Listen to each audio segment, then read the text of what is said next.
Dan, you've asked me to talk about Cousin Frank. Now, Cousin Frank was several years older than me, and he was closer, I think, to my brother Art. But anyway, we all lived on Horton Street, and a few members of the family lived on Finley, which was the next street. I mentioned that really what was great about that time in that neighborhood in Horton Street is that we had relatives up and down the street, we had relatives on the next street, and that your friends were your relatives, your cousins were your friends.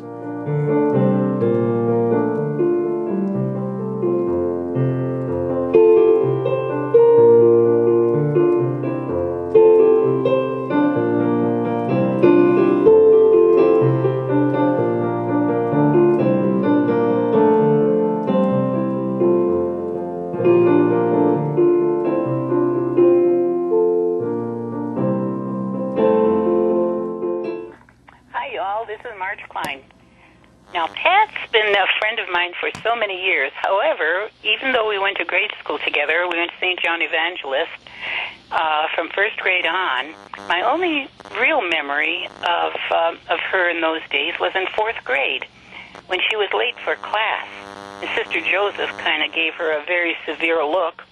And I determined that she had to have been late because in those days, it was wintertime, and we had to wear long johns, and then, excuse me, and that meant wearing long underwear made of cotton, and then trying to put cotton stockings on top of it. And, we didn't have any stretch fabric at the time, and you had to fold those the underwear over so it wouldn't be too lumpy looking. And it looked like she had gotten dressed in a hurry because her legs looked real lumpy under those cotton stockings. And that's my remembrance of her in fourth grade and being late. Sorry, Pat, but that's true.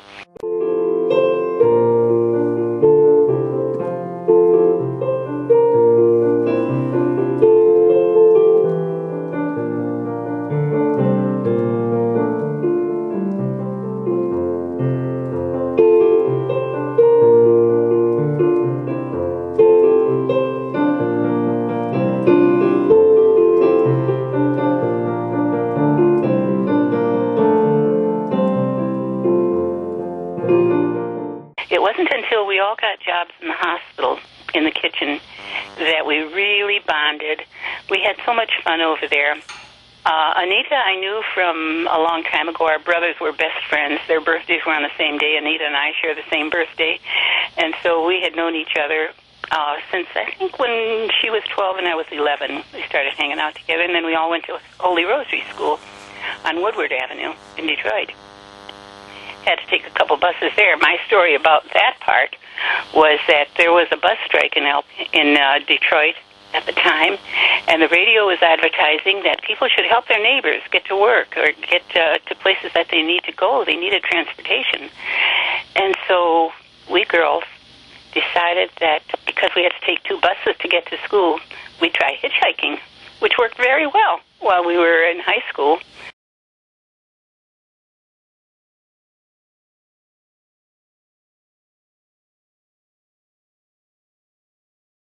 My in-laws from California were here from Modesto for something, and they met my lady friends, Pat and Marge, and I don't know if they met Anita, but we got to talking, and they said, what are you girls going to do? And we said, well, we don't know.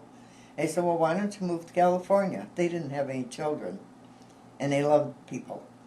And we said, oh, we don't know. And my uncle said, well, you can come and stay with us. And when you girls find jobs, you can get an apartment and you can work and you'll love it. California is great. And so we started going to the home theater every week and got dishes, glasses, all kinds of stuff for putting up an apartment, and then buying little things on the side when we had the extra cash. And then I think it was the next year in January, I met my husband. And that sort of, everything sort of fell through then because I married John.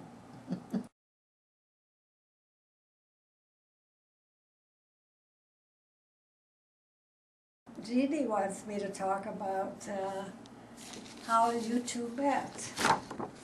We have a great picture of that, Pat. I was getting married. We had picked the people standing up, and we wanted them to meet each other.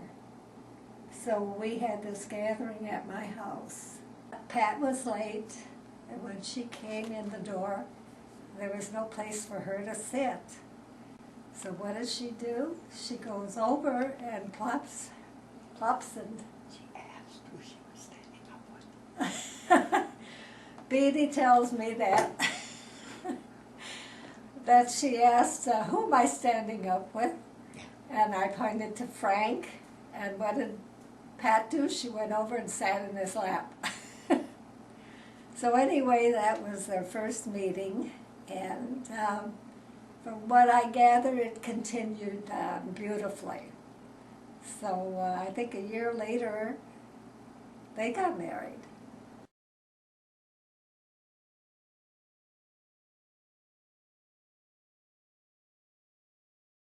She burst into the room and said, "Who am I standing up with? Where is he?" And Frank was sitting in the corner over there, and she runs over there and jumps into his lap. And he looks at her so astounded with his big smile on his face. Oh, my goodness. And years later, as a matter of fact, it was only recently, the last time I'd visited with him, that I said, "Frank, what did you think when she came and jumped in your lap?" He being so shy at that time. Anyway, he said, all I could think of was, wow, she's so pretty and she's so young.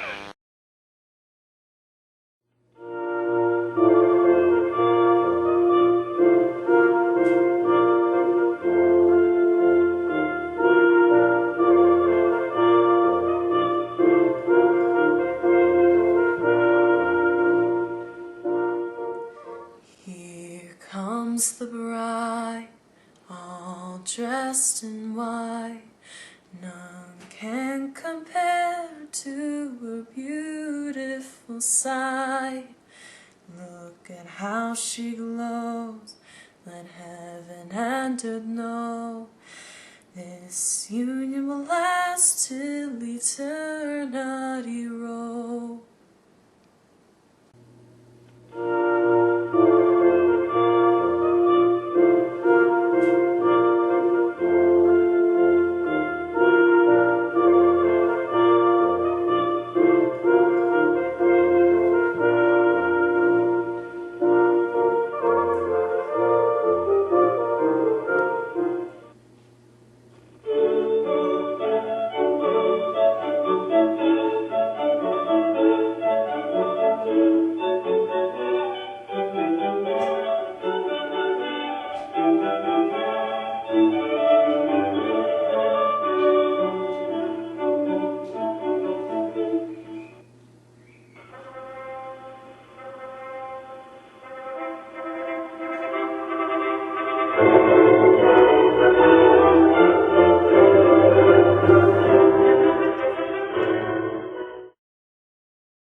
So I got the invitation, and the point is, I would have to report on November 14th. And he said, Private Bark, he says, how would you like a pass for today? $3, you know. And I really thought, oh boy, this is my opportunity. So I agreed to it. He said, well, meet me here at 2:30. And at 2:30 I was there, anxious to get going. I'd have my pass. And he said he didn't show up. He was a no-show. I waited about an hour, and finally I said, well, I'll head out myself. So I went on and started hitchhiking on the post. Some woman picked me up, and we managed to get through the gate without being questioned. And I asked a woman, how could I get to Detroit? And she pointed it out, and I hitchhiked to Detroit. I want your parents to know how much I went through for their wedding. So I hitchhiked to Detroit. I got to the hall, Pleva Hall.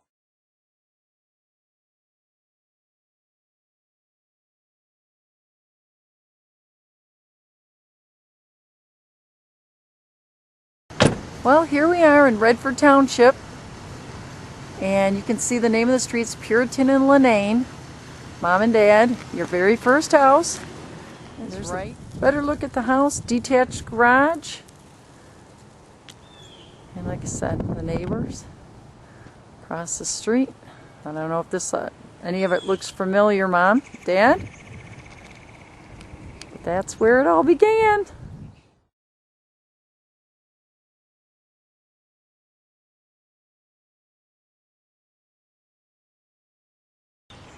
Well, you remember this place, right? 32030 Heathwood Drive, where we spent our childhood, and you guys spent a good portion of your marriage. See the back there.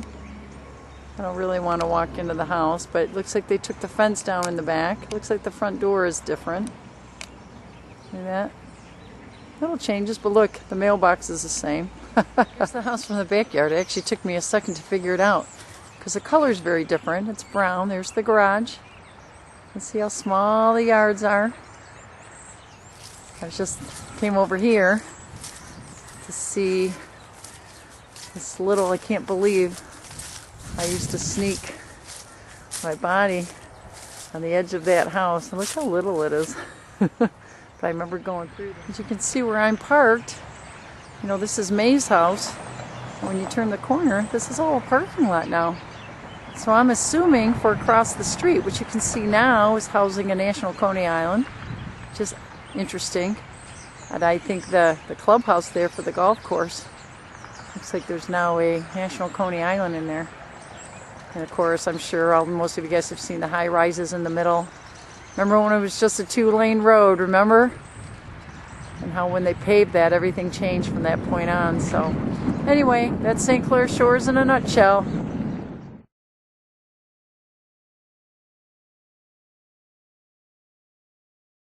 Everybody always seemed to get along, and we always did things a lot together, just like with my side. And I remember a number of different things, and one of the things I remember too is when we used to get together and play cards, all 10 of us, and we'd have a meal at Pat and Frank's house, and she made a special dish, which I believe came a recipe from Frank's mother. I'm not sure, but it's called chaparrita. I believe that's how you say it. But anyway, we did that, and then a lot of times Pat would make this good deep fried chicken and fries or whatever we had. It was always delicious. Kids played outside, inside, upstairs, downstairs, wherever, and they all had a very good time. And by the time we left, most of them were sound asleep. And I remember with your house in St. Clair Shores, and when you guys would throw the parties over there, and we would just always seem to have a ball with one another. All the cousins got along together well. All the aunts and uncles were always in the kitchen or in the living room playing cards. And it was just a lot of fond memories growing up. A lot of people always ask, you know, how are your kids so well? You know, I know our parents would always be asked, you know, we got some great kids. And the same would go for Aunt Pat and Uncle Frank, you know, and it was just all the love that everybody had for one another. And then it showed in their, you know, relationship with each other. It showed with the kids, and it was just great time.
Frank and Pat, on behalf of myself and Sydney, we'd like to wish you a glorious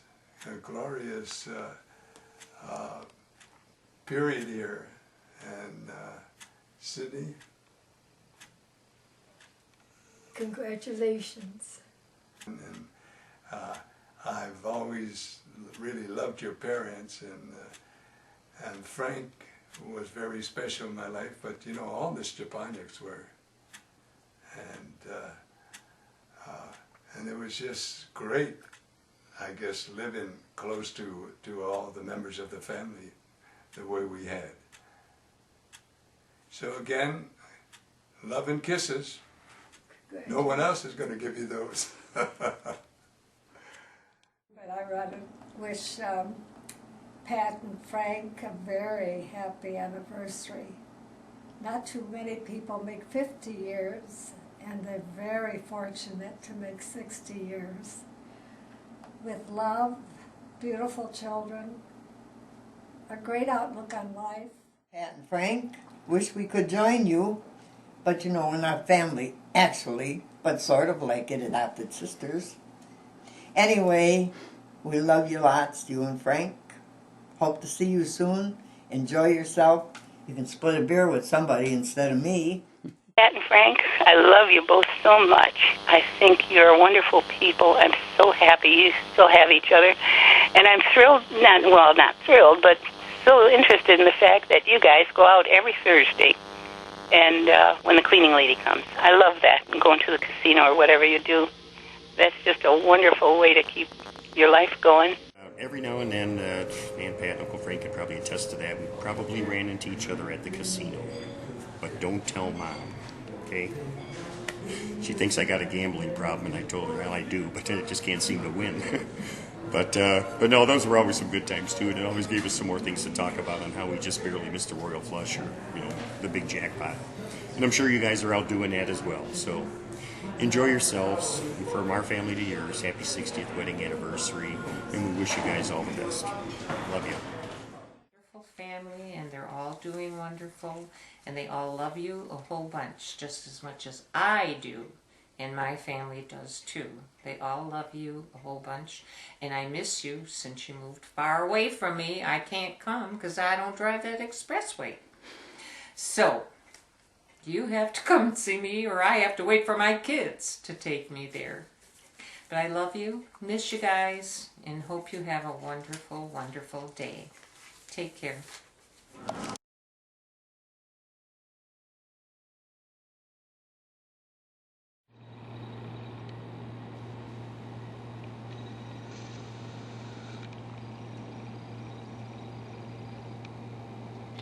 Hi, Mom and Dad. How you doing? Hope you're enjoying your 60th anniversary party. How do we look? Almost 50 years later. Some of us had blonde hair, some of us are now gray. Hi, Mom, Dad. We love you guys. After all, I've known you my whole life. Hope you enjoy the party.